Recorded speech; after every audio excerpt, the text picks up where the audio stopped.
Hello friends, তোমরা সব কেমন আছো? আশা করছি ভালোই আছো। আমিও বেশ ভালোই আছি। তো প্রিয়াঙ্কার লাইফস্টাইলে তোমাদের সবাইকে ওয়েলকাম। তো সকাল সকাল পাপান উঠে পড়েছে, তারপরে ওর ঠাম্মির কোলে ছিল আর আমার কাকা শ্বশুরের মেয়ে নিয়ে গেল। তো মাম্মামের আর পাপানের কিছু কাঁথা তারপর জামা কাপড় ছিল, সেইগুলো কেচে মেলে দিচ্ছি। আর এই যে হচ্ছে আমার শ্বশুর মশাই।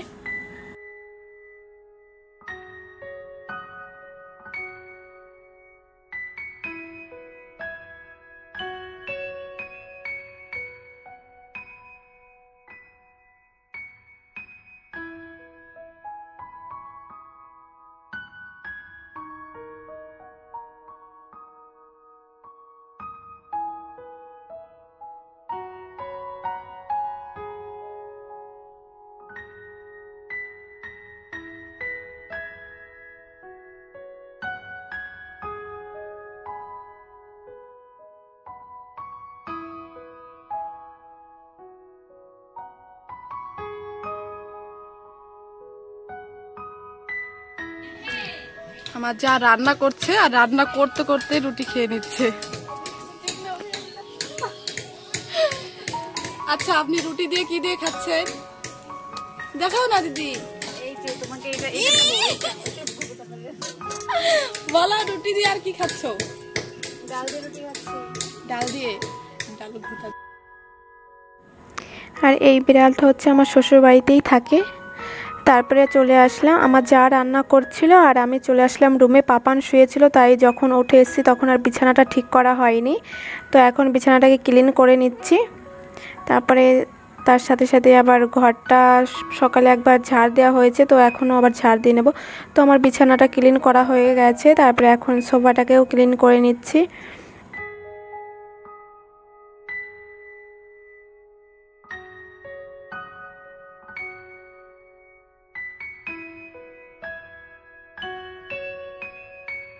আর জানো তো, আজ ভীষণ আনন্দ হচ্ছে, কাজ করার খুব এনার্জিও পাচ্ছি। আর কেন এত আনন্দ হচ্ছে, পুরো ফুল ভিডিওটা দেখতে থাকো, তাহলে তোমরা সবাই বুঝতে পারবে। তো আমার ঘরটা ক্লিন করা হয়ে গেছে, এখন আমার ভাসুরের ঘরে চলে আসলাম। বিছানাটা ক্লিন করলাম, তো এখন ঘরটাও ঝাড় দিয়ে নিচ্ছি। তো তারপরে আমার শ্বশুর থাকে, সেই ঘরে এসে দেখি জামা কাপড়গুলো একদম এলোমেলো হয়ে রয়েছে। তারপরে আমি সেইগুলো ভাঁজ করে বা গুছিয়ে রেখে দিচ্ছি। দেওয়ার পরে ঘরটা ঝাড় দিয়ে দেব। আর আজ অনেক কাজ আছে। আর একটা কথা সত্যি যে মেয়েরা যেখানেই যাক না কেন সেখানেই কাজ করতে হয়, কাজগুলো সাথেই যায়, তাই না? কাজ না করলে কিন্তু তার কোনো দাম নেই। বা তাহলে মানে যেখানে থাকি সেখানেও কাজ করতে হয়, শ্বশুরবাড়িতে এসেও কাজ করতে হয়, শুধু একটু বাবার বাড়িতে গেলেই কাজ করতে হয় না। তো দুটো বাচ্চা থাকে, তাই আর ঠিকঠাক করে কাজগুলো করা হয়ে ওঠে না। আর আমার বিয়ের পর এই সারা বাড়ির চারিদিকে ইট পুঁতে দিয়ে এত সুন্দর করে সাজিয়ে গুছিয়ে রেখেছিলাম, তো এখন একদম বিচ্ছিরি হয়ে গেছে, দেখতে ভীষণ খারাপ লাগে। তাই আমার যা আবার পারে না, বললো যে তুমি এসছো যখন, চলেই তো যাবে দুদিন পর, তো আমাকে একটু করে দিয়ে যাও, আমি পারি না। তাই ভাবলাম ঠিক আছে চলো আজকে। আর সকালে রান্না বান্না করে খাওয়া দাওয়া করা হয়ে গেছে, কারণ সকালে দুটো বাচ্চা নিয়ে এসব করা সম্ভব হয়ে ওঠে না।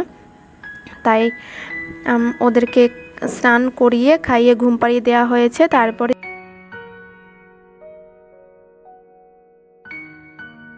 এটা হচ্ছে ছোট কাকা শ্বশুরের বাড়ি, গ্রিল লাগানো হচ্ছে।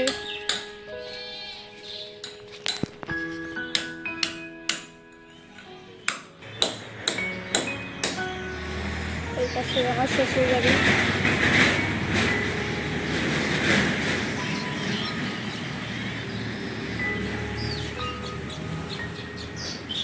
তো তারপরে পাপান কি করে যেন উঠে গেছে, তো ওকে আবার কাজ বন্ধ করে রেখে তারপরে এখন আবার রুমে চলে এসেছে ঘুম পাড়াতে। আর এইদিকে আমার ভাসুরি মেয়ে উঠে গেছে, ও আবার ওর ঠাম্মির সাথে মজা করছে, হাঁটছে। ও এখন কিছুদিন পরেই হাঁটা শিখে যাবে।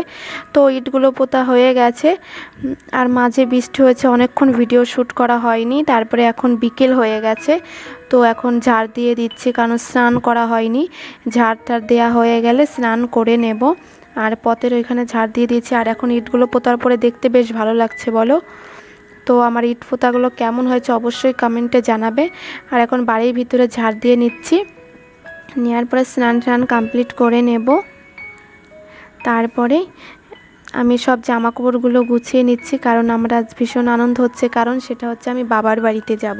আমার বাবার বাড়ি খুব কাছেই, সাইকেল নিয়ে আসলে 5 মিনিট লাগবে হয়তো।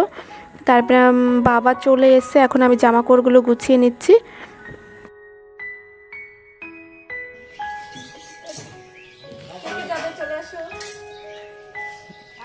কোথায় যাচ্ছ সেটা তো বল।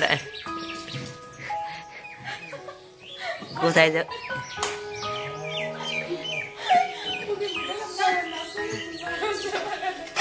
বৌদি, আপনি একটু তাকান, বেরিয়ে দেখুন সঙ্গে যাবে কি। আর ওই নীল গেঞ্জি পরা রয়েছে সাইকেল নিয়ে, ওইটা হচ্ছে আমার বাবা। আর সাদা গেঞ্জি পরা রয়েছে, এটা হচ্ছে আমার জায়ের বাবা। তো একই দিনে কীভাবে জানি না, কেউ কারোর সাথে যোগাযোগ নেই, অথচ একই দিনে হয়ে গেছে। আমার বাবা আগে থেকে 2-3 দিন আগে থেকে জানিয়ে গেছে আমার শাশুড়িকে যে আমাকে নিতে আসবে অমুক দিন। আর দুপুরের দিকে জানতে পারলাম যে আমার তাইমশাইও আসবে, তো আসছে। তো এখন আমরা আর টোটোতে করে যাই, তো টোটো খুঁজে পেলাম না। আর আমার যে কাকা শ্বশুরের ছেলে দেওর আছে, এই যে বিজয়, তো এ আবার আমার বাবার বাড়ির ওইখানে একটা স্কুলের মাঠ আছে, ওই মাঠে খেলতে যায়। তো ওর সাইকেলে করে যাব। ভেবেছিলাম একটু লেটেই যাব, মানে একটু লেট হলেও অসুবিধা নেই, ঠিকঠাক করে সবার সাথে কথা বলে তারপর যাব। ও আমাকে এত তাড়া দিয়ে দিয়ে নিয়ে চলে আসলো, ঠিক করে কারোর সাথে কথাই বলতে দিল না, কারণ ওর খেলা মিস যাচ্ছে, খেলতে পারবে না, সন্ধে লেগে যাচ্ছে। তো সেই কারণে ও তাড়াতাড়ি বলছে তাড়াতাড়ি আসো বৌদি, না হলে তোমাকে রেখে চলে যাব, তাড়াতাড়ি আসো। তো কী করবো, তো তাড়াতাড়ি করেই বেরিয়ে পড়লাম, বাবাকে রেখেই বেরিয়ে পড়লাম। বাবা কথা বলছে সবার সাথে, আর আমি বাবাকে রেখে তারপরে আগেই বেরিয়ে আসলাম। তো এইদিকে রাস্তায় এসছে, আর এখন দিকে মাচালে বসে রয়েছে ছোট কাকা শ্বশুর। তো সে তো তার দাদু ভাইকে কোলে নেবেই, তো কোলে নিল, নেওয়ার পরে এখন তাড়াতাড়ি করে আমি চলে যাচ্ছি, আবার ওর সাইকেলে উঠবো। ওই দূরে দেখা যাচ্ছে গাছগুলো, ওই পাড়াটাতে হচ্ছে আমার বাবার বাড়ি। তো ওর সাইকেলে করে যাব। আর এই হচ্ছে কমলা কালারের যে শাড়ি পরা রয়েছে, এটা হচ্ছে আমার শাশুড়ি মা, আর ওইটা হচ্ছে আমার ছোটো কাকি শাশুড়ি। তো আমার বাবা দাঁড়িয়ে সবার সাথে কথা বলছে, আর আমি সাইকেলে করে চলে যাচ্ছি। আর আমার তো যেতে যেতে সন্ধেই লেগে যাবে। আর আমার মা হাঁটতে হাঁটতে আমাদের এগিয়ে আনতে গিয়েছিল, রাস্তায় সবার সাথে কথা বলতে বলতে সন্ধে লেগেই গেছে। আর এই হচ্ছে আমার বাবার বাড়ি। আমার বাবা সাইকেল নিয়ে আগেই চলে এসছে, তো আমাদের আসতে লেট হয়েছে। আর আজকের ব্লগটা এই পর্যন্তই। আমার ব্লগটি যদি ভালো লাগে তবে অবশ্যই একটা লাইক করবে, কমেন্ট করবে। আর এরপরে দেখা হচ্ছে নেক্সট ব্লগে। ততক্ষণ আপনারা সুস্থ থাকবেন, সাবধানে থাকবেন। Tata, bye bye.